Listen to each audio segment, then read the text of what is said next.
konturatzeko zenbat paper gutxik eta horrela botatzen dugu. Adibidez, ikusteko begira ze papera botatzen dugu.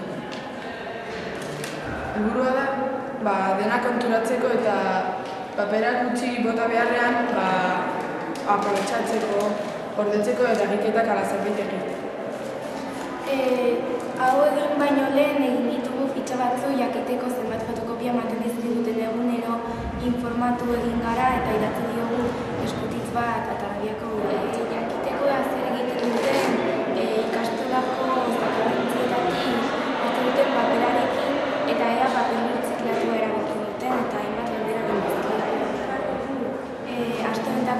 astean gastatu dugun papera